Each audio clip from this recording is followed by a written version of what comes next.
have a dream that one day this nation will rise up and live out the true meaning of its creed.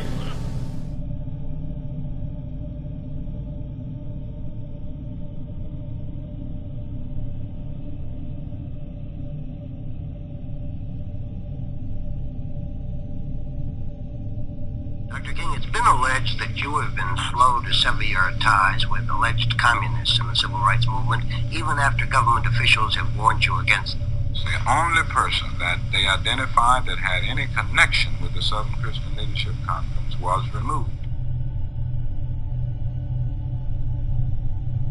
We must see that Israel must exist and has a right to exist, and is one of the great outposts of democracy in the world. My Jewish brothers and sisters said to me amid anti-Semitism anywhere, we don't need your support. We have enough Jewish power to deal with this problem ourselves. I would still take a stand against anti-Semitism because it's wrong, it's unjust, and it's evil. If my Catholic brothers and sisters said to me, amid bigotry toward Catholics, we don't need your support in this because we have enough Catholic power to deal with it, I would still take a stand against bigotry toward Catholics because it is wrong, it is evil, and it is unjust.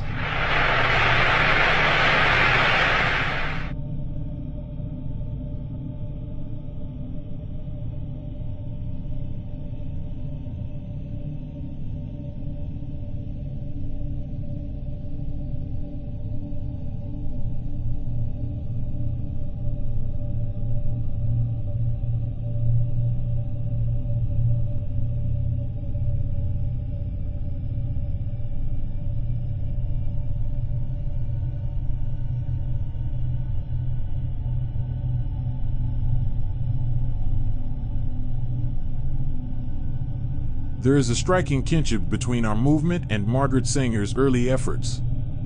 She, like we, saw the horrifying conditions of ghetto life. Like we, she knew that all of society is poisoned by cancerous slums. Like we, she was a direct actionist, a nonviolent resistor. She was willing to accept scorn and abuse until the truth she saw was revealed to the millions. At the turn of the century, she went into the slums and set up a birth control clinic, and for this deed she went to jail because she was violating an unjust law. Yet the years have justified her actions. She launched a movement which is obeying a higher law to preserve human life under humane conditions. Margaret Sanger had to commit what was then called a crime in order to enrich humanity, and today we honor her courage and vision, for without them there would have been no beginning. Our sure beginning in the struggle for equality by nonviolent direct action may not have been so resolute without the tradition established by Margaret Sanger and people like her. Negroes have no mere academic nor ordinary interest in family planning. They have a special and urgent concern. I do not think it is correct to argue that birth control is sinful. It is a serious mistake to suppose that it is a religious act to allow nature to have its way in the sex life. The truth is that the natural order is given us, not as an absolute finality, but as something to be guided and controlled. In the case of birth control, the real question at issue is that between rational control and resort to chance. Another thing that must be said is that changes in social and economic conditions make smaller families desirable, if not necessary. As you suggest, the limited quarters available in our large cities and the high cost of living preclude such large families as were common a century or so ago. A final consideration is that women must be considered as more than breeding machines. It is true that the primary obligation of the woman is that of motherhood, but an intelligent mother wants it to be a responsible motherhood, a motherhood to which she has given her consent, not a motherhood due to impulse and to chance. And this means birth control in some form. All of these factors seem to me to make birth control rationally and morally justifiable. When Martin Luther King failed to desegregate Albany, Georgia, the civil rights struggle in America reached its low point. King became bankrupt almost as a leader. Plus, even financially, the Southern Christian Leadership Conference was in financial trouble. Plus, it was in trouble, period, with the people when they failed to desegregate Albany, Georgia. Other Negro civil rights leaders of so-called national stature became fallen idols. As they became fallen idols, began to lose their prestige and influence, local Negro leaders began to stir up the masses. In Cambridge, Maryland, Gloria Richardson. In Danville, Virginia, and other parts of the country, local leaders begin to stir up our people at the grassroots level. This was never done by these Negroes whom you recognize of national stature. They controlled you, but they never incited you or excited you. They controlled you, they contained you. They kept you on the plantation. As soon as King failed in Birmingham, Negroes took to the streets. King got out and went out to California to a big rally and raised about, I don't know how many thousands of dollars. Come to Detroit and had a march and raised some more thousands of dollars. And recall, right after that, Wilkins attacked King, accused King and the Corps of starting trouble everywhere and then making the NAACP get him out of jail and spend a lot of money, and then he accused King and Corps of raising all the money and not paying it back. This happened. I got it in documented evidence in the newspaper. Roy started attacking King, and King started attacking Roy, and Farmer started attacking both of them. And as these Negroes of national stature begin to attack each other, they begin to lose their control of the Negro masses. And Negroes was out there in the streets. They was talking about, we're going to march on Washington. By the way, and right at that time, Birmingham had exploded, and the Negroes in Birmingham, remember, they also exploded. They began to stab the crackers in the back and bust them upside the head. Yes, they did. That's when Kennedy sent in the troops down in Birmingham. So, and right after that, Kennedy got on the television and said, this is a moral issue. That's when he said he's going to put out a civil rights bill. And when he mentioned civil rights bill and the Southern crackers started talking about they were going to boycott it or filibuster it, then the Negroes started talking about what? We're going to march on Washington, march on the Senate, march on the White House, march on the Congress, and tie it up, bring it to a halt. Don't let the government proceed. They even said they was going to go out to the airport and lay down on the runway and don't let no airplanes land. I'm telling you what they said. That was revolution. That was revolution. That was the black revolution. It was the grassroots out there in the street. Scared the white man to death. Scared the white power structure in Washington, D.C. to death. I was there. When they found out that this black steamroller was going to come down on the Capitol, they called in Wilkins. They called in Randolph. They called in these national Negro leaders that you respect and told them, call it off. Kennedy said, look, y'all letting this thing go too far. And old Tom said, boss, I can't stop it because I didn't start it.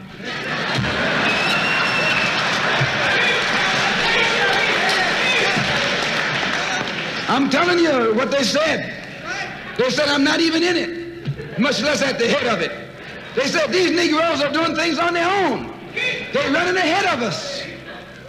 And that old shrewd fox, he said, well, if you all aren't in it, I'll put you in it. I'll put you at the head of it. I'll endorse it. I'll welcome it. I'll help it. I'll join it. A matter of hours went by. They had a meeting at the Carlisle Hotel in New York City. The Carlisle Hotel is owned by the Kennedy family. That's the hotel Kennedy spent the night at 2 nights ago. Belongs to his family. A philanthropic society headed by a white man named Stephen Currier called all the top civil rights leaders together at the Carlisle Hotel and told them that by you all fighting each other, you're destroying the civil rights movement. And since you're fighting over money from white liberals, let us set up what's known as the Council for United Civil Rights Leadership. Let's form this council, and all the civil rights organizations will belong to it. And we'll use it for fundraising purposes. Let me show you how tricky the white man is. And as soon as they got it formed, they elected Whitney Young as the chairman. And who you think became the co-chairman? Stephen Currier, the white man. A millionaire. Powell was talking about it down at the Cobo today. This is what he was talking about. Powell knows it happened. Randolph knows it happened. Wilkins knows it happened. King knows it happened. Every one of that so-called Big Six. They know what happened. Once they formed it, with the white man over it, he promised them and gave them $800,000 to split up between the Big Six, and told them that after the march was over, they'd give them $700,000 more. $1.5 million split up between the leaders that you've been following, going to jail for, crying crocodile tears for, and they've nothing but Frank James and Jesse James and brothers.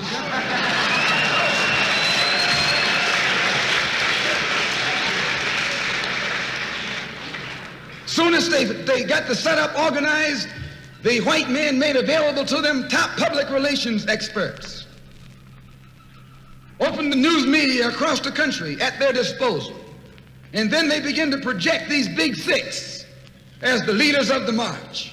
Originally, they weren't even in the march. You was talking this march talk on Hastings Street. Is Hastings Street still here? On Hastings Street.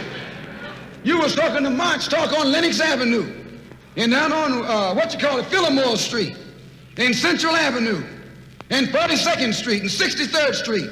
That's where the march talk was being talked. But the white man put the Big Six ahead of it, made them the march.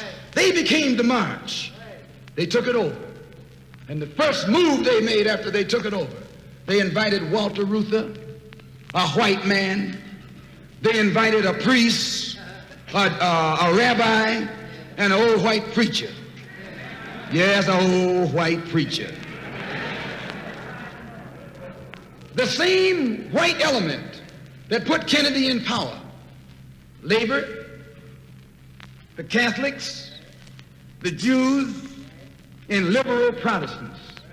Same clique that put Kennedy in power joined the March on Washington. It's just like when you got some coffee that's too black, which means it's too strong. What you do, you integrate it with cream.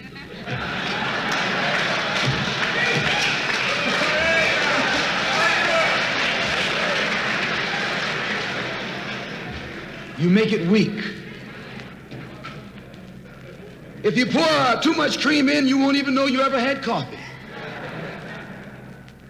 It used to be hot, it becomes cool. It used to be strong, it becomes weak. It used to wake you up, now it'll put you to sleep.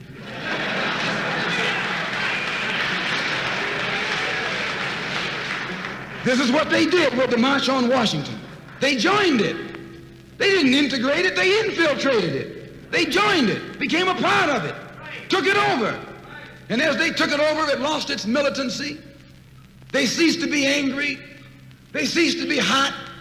They ceased to be uncompromising. Why, it even ceased to be a march. It became a picnic, a circus. Nothing but a circus with clowns and all. You had one right here in Detroit. I saw it on television with clowns leading it, white clowns and black clowns. I know you don't like what I'm saying, but I'm going to tell you anyway, because I can prove what I'm saying. If you think I'm telling you wrong, you bring me Martin Luther King and A. Philip Randolph and James Farmer and those other three, and see if they'll deny it over the microphone. No, it was a sellout. It was a takeover. When James Baldwin came in from Paris, they wouldn't let him talk because they couldn't make him go by the script. Burt Lancaster read the speech that Baldwin was supposed to make. They wouldn't let Baldwin get up there because they know Baldwin liable to say anything. They controlled it so tight, they told those Negroes what time to hit town, how to come, where to stop, what sign to carry, what song to sing, what speech they could make and what speech they couldn't make, and then told them to get out of town by sundown.